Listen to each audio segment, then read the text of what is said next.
1853, Saratoga Springs, New York. A wealthy patron sends back his French fries, complaining they're too thick. In the kitchen, an irritated chef named George Crum decides to teach this customer a lesson. A decision that will accidentally create a multi-billion-dollar industry and America's favorite snack. But here's the twist. You've probably never heard his name. Born George Speck in 1822 in Saratoga County, New York, Crum was a man caught between two worlds. The son of a Native American mother and African American father, he grew up in an era when America denied people of color their basic rights. But George had something special, an extraordinary talent in the kitchen that would transcend racial barriers. Taking his father's nickname Crum, he built a reputation as a talented hunting guide and chef, mastering the art of preparing game in the wilderness. By the 1830s, he had worked his way into the kitchens of Saratoga Springs' finest establishments, becoming known for his impeccable skills and equally legendary temper. Saratoga Springs was America's premier resort town, where the nation's wealthiest families came to see and be seen. Here, in the dining rooms of luxury hotels, Crum's culinary expertise earned him unprecedented respect from white patrons who would normally never acknowledge a man of color as their equal. But with that respect came impossible expectations, demanding customers, and the daily tension of navigating a segregated society that simultaneously celebrated his food while denying his humanity. In the heat of Saratoga's kitchens, Crum faced a daily battle. Despite his renowned skill, he was constantly reminded of his place in society. Wealthy diners, accustomed to having their every whim catered to, would regularly send back perfectly prepared dishes, demanding adjustments that bordered on the absurd. For a proud chef who had fought his way up from nothing, these complaints were more than simple criticism.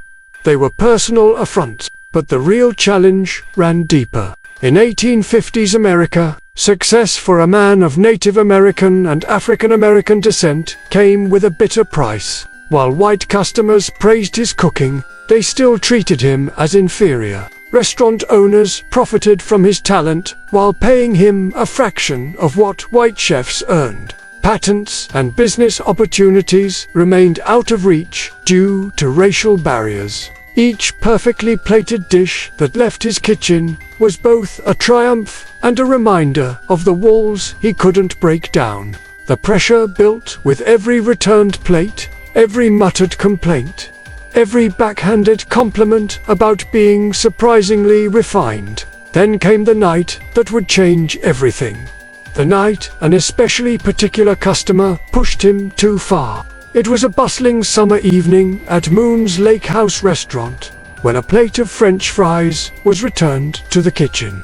The customer, reportedly railroad tycoon Cornelius Vanderbilt himself, complained they were too thick and soggy. Crum, his patience already worn thin by similar complaints, decided to make a statement. He would give this finicky patron exactly what he thought he wanted, taken to a malicious extreme. With precise, angry strokes, he sliced potatoes paper-thin, so thin you could almost see through them. He dropped these delicate shavings into boiling oil, cooking them until they were crisp and brown. Then, breaking with all culinary convention, he purposely oversalted them. His plan? To serve a dish so overdone, so extreme, it would teach this demanding customer a lesson about respecting the chef's expertise. But something unexpected happened. When these crispy potato slices reached the table, the customer didn't react with outrage. Instead, he was delighted. He ordered more. Other diners, seeing the unusual dish, requested their own portions. Soon, Crum's kitchen was overwhelmed with orders for what he had intended as a culinary insult.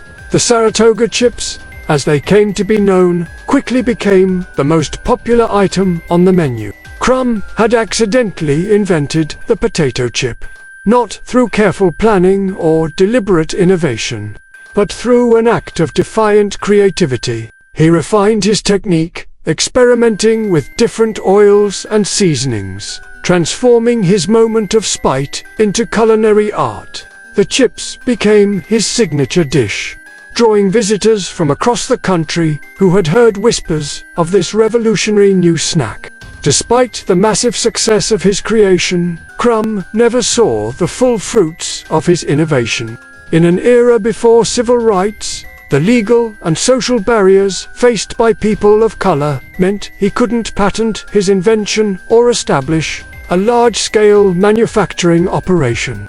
While he did achieve local fame and eventually opened his own restaurant, Crum's Lake House, where his chips were a starring attraction, others began mass-producing potato chips without crediting or compensating him. White entrepreneurs, seeing the potential profit, started their own potato chip companies. By the early 1900s, potato chips had become a national sensation. But Crum's name was already fading from the story. The very success of his invention worked against him.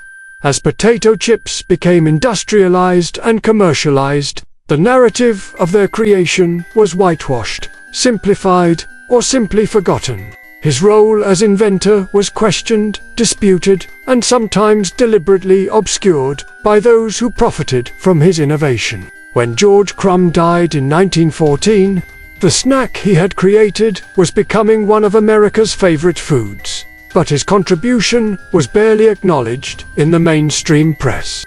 Today, the potato chip industry generates over $18 billion annually in the United States alone. Every time someone tears open a bag of chips, they're participating in a legacy that began with one chef's moment of inspired defiance. But George Crum's story is more than just a tale of accidental invention. It's a powerful reminder of how innovation can come from unexpected places and how history often overlooks the contributions of people of color. His legacy lives on not just in the snack aisle, but in the inspiration he provides to modern entrepreneurs and innovators, especially those facing similar barriers today.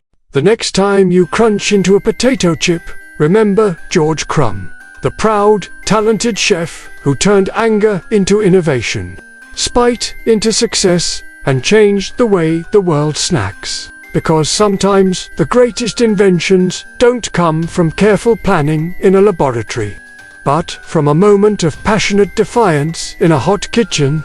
And if you've enjoyed learning about this forgotten genius, make sure to follow our channel for more stories of the overlooked innovators who shaped our world.